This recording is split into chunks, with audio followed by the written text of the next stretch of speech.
안녕하세요. 타투리셋 100% 백준호입니다. 오늘은 타투를 후회하는 타투이스트 분이 오셨는데요. 친구가 해준 타투가 마음에 안 들어서 친구와 절연까지 하고 지금 그 타투를 지우고자 하시는 타투이스트 분을 만나보겠습니다. 안녕하세요. 안녕하세요. 서울특별시에서 거주 중인 휴직 타투이스트라고 합니다. 제가 이제 같이 타투를 배우던 친구가 있었는데 남한테는 하지 못할 정도의 실력으로 저를 고무판으로 이용했던 친구가 있어요. 근데 그 당시 제가 좀 멘탈적으로 힘든 상황이어서 평상시였으면 거절하거나 했을 텐데 그 친구가 또 말솜씨가 뛰어나기도 해서 그 친구가 이제 가스라이팅에 넘어가서 그 친구의 고무판 연습 대상이 되줬던 일이 있습니다. 하나, 둘, 셋, 넷. 여기도 그 친구가 한 타투가 있어요. 여기 빨갛게 있는 타투인데 요거는 조금 지우고 싶어요. 너무 유치해가지고. 타투이스트가 본업이신가요? 본업은 아니에요. 그러면 지금 어떤 일을 하고 계세요? 지금은 영상 쪽으로 취업을 하고 싶어서 취준을 하고 있는 학생입니다. 타투이스트를 처음 하시게 된 그 계기가 어떻게 돼요? 처음에는 제가 타투를 받았었어요. 그러니까 대학교 입학하자마자 난 내 탄생화로 타투를 새기고 싶어 해서 타투를 받고 사람의 몸에 뭔가를 그려 넣는다는 행위 자체가 되게 예쁘게 느껴졌어요, 저한테는. 그래서 받다 보니까 나도 새겨보고 싶다라는 마음이 들어가지고 그러면은 공부를 해야지, 배워야지 해서 배우러 가게 됐던 것 같아요. 본인 첫 타투는 몇 살 때 새기신 거예요? 21살. 21살? 네. 그때는 이제 어떤 생각으로 새기시게 된 거예요? 그냥 새기고 싶어가지고. 예뻐서? 근데 예뻐가지고. 그때는 별로 이렇게 막 사람들 시선 이런 건 전혀 신경 안 썼었어요? 네, 그때는 신경을 별로 안 쓰였던 것 같아요. 그때 한창 약간 예술병 걸려가지고. 네. 그때 본인이 받은 타투는 마음에 들으셨어요? 귀여워서 지금도 마음에 들어요. 지금도 네, 지금도 마음에 들어요. 타투 선택을 잘 하셨었나 보네요. 네, 모든 타투가 마음에 안 드는 게 아니라 이제 마음에 들지 않는 사람이 해서 더 마음에 안 들었던 것도 사실 있는 것 같아요. 그러다가 이제 본인이 타투이스트가 되게 됐잖아요. 네, 맞아요. 언제 몇 살 때 타투이스트가 되셨어요? 22살인가 3살 넘어가는 무렵에 아마 제가 됐을 거예요, 배우고. 타투이스트가 되는 과정은 어떻게 돼요? 일단 기계를 사야 해요. 그럼 누구한테인가 배워야 되는 거죠? 배워야 해요. 책을 보고 할 수는 없는 없어요. 거죠? 본인도 이제 뭐 돈을 내고 받으신 건가요? 그렇죠. 보통 그러면 어느 정도 기간을 교육을 받아야지 할 수가 있나? 보통 6개월인 것 같아요. 6개월 정도. 아마 미술을 안 배우신 분이면 좀 더 오래 걸리지 않을까요? 기본적으로 도안을 그리는 것까지도 타투이스트의 일이니까. 그러면 6개월간의 보통 교육비가 어느 정도 들어요? 100만 원 내외였던 것 같아요. 제가 자세히는 지금 기억이 안 나는데 100만 원 가까이였던 건 기억이 나요. 그러면 지금 경력이 어떻게 되시나요?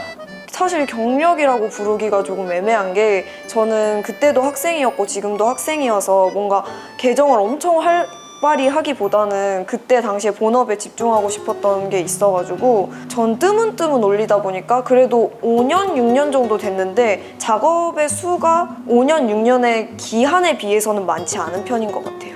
그럼 몇 명 정도의 작업물이 있으세요? 그래도 한 60명 정도는 되지 않을까 싶어요. 엄청 많진 않아요. 많지 않아요.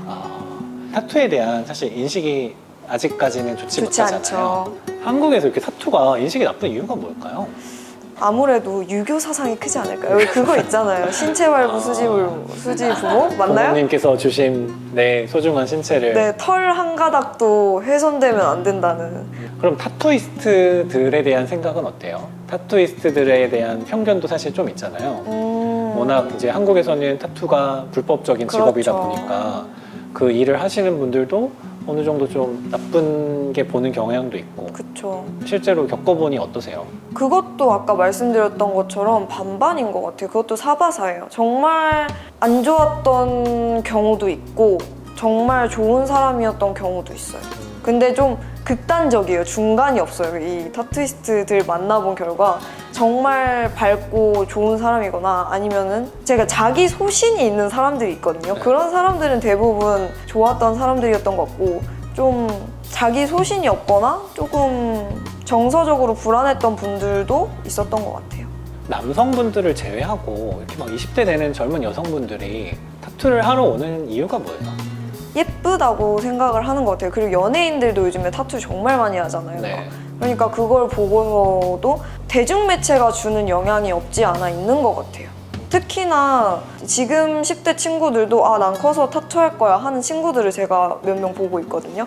근데 그 생각이 20대 때까지도 가져가면은 하게 되는 것 같아요. 아, 그리고 요즘에 이제 또 청소년들도 타투를 많이 한단 말이죠. 아, 저 이해가 안 돼요. 청소년들이 왜 타투를 해요? 그거는 누구의 문제인가요? 타투이스트들의 문제죠, 무조건. 생각이 미성숙한 친구들이에요. 선생님은 선생님이 엄청난 어른이라고 생각하세요? 아니죠, 저도 아직. 저도 네. 제가 어른이라고 생각하지 않아요. 제 생각도 아직 완전해지지 않았는데 그 10대 애들은 얼마나 생각이 어리고 생각할 수 있는 사고가 한정돼 있겠어요. 그거를 돌려보내야지 애들이 돈 주고 하겠다고 그거에 대해서 해주면 절대 안 되죠. 제 계정에도 써있는데 미성년자 절대 안 받음이라고 써있어요. 미성년자 받으면 안 돼요. 그건 무조건 타투이스트 책임이죠. 그럼에도 중고등학생들이 정말 많이 타투를 받고 엄마 아빠 손을 잡고 지우러 온단 말이죠.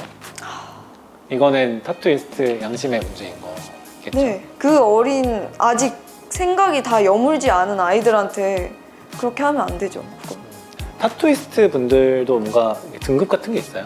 아무래도 팔로워 수가 많으면 인스타? 네, 돈을 좀 더 많이 받겠죠? 왜냐면 유명한 사람이니까. 혹은 연예인이 왔어. 그러면 저 연예인을 했어? 유명인이 다녀왔으면 뭔가 보증된 느낌이 있잖아요. 그런 분들 이제 해외도 많이 다니시고 한 분들은 페이를 좀 높게 받겠죠? 타투 가격대가 보통 어느 정도 돼요? 보통을 몰라요. 이게 왜냐면 법이 없잖아요. 전 그래서 빨리 법이 생겨야 된다고 생각을 해요. 법이 없으니까 부르는 사람 마음이잖아요, 사실. 그래서 보통을 책정하기 어렵다. 타투이스트 분한테 타투를 받았어요.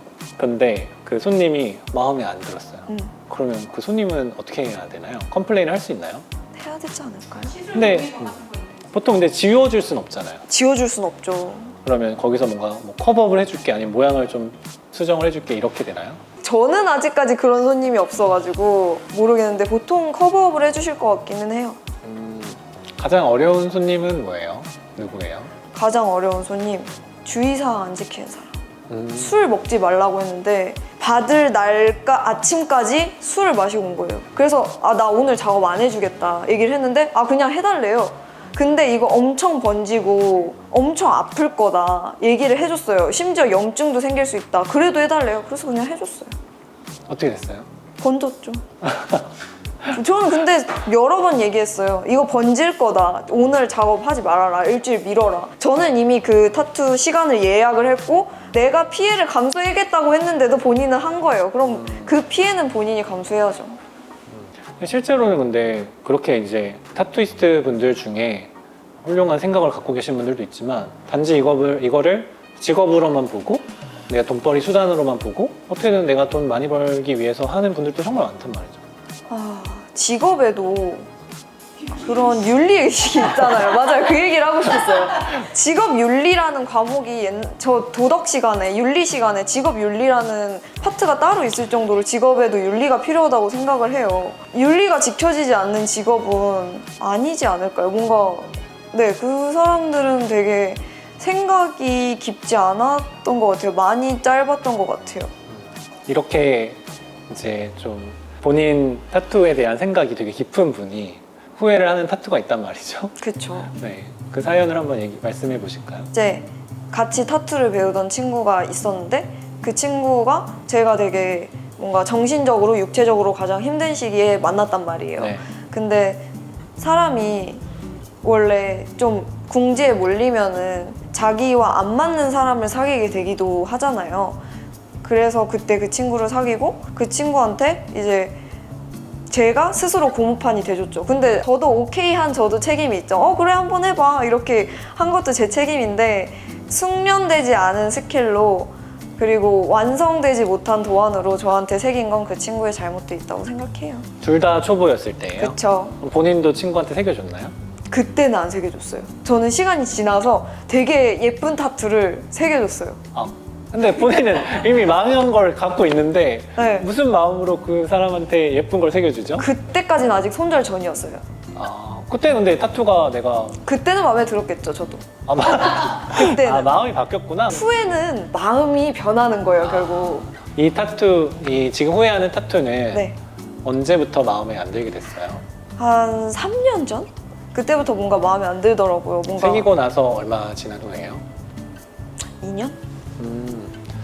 새기고 나서는 그래도 뭐 괜찮네 이렇게 뭔가 했었어요? 그때는 멋진 것 같기도 했었고. 그때는 그 도안에 본인이 동의를 했던 거예요? 그쵸. 왜 그랬을까요? 그 친구 이걸 하면 안 될 것 같은데? 왜 그랬을까요, 그때는? 지금 왜 시간이 지나면서 점점 마음에 안 들게 너무 됐어요? 크고 뭔지 모르겠고 어떤 의미가 딱히 있는 것도 아니고 네, 전 예쁜 게 좋아요, 기본적으로. 그러니까 내가 처음부터 뭐 의미를 담고 내가 선택한 그런 디자인이 그런 게 아니라 너무 생각 없이 한 스스로에 대한 후회도 있는 것 같아요.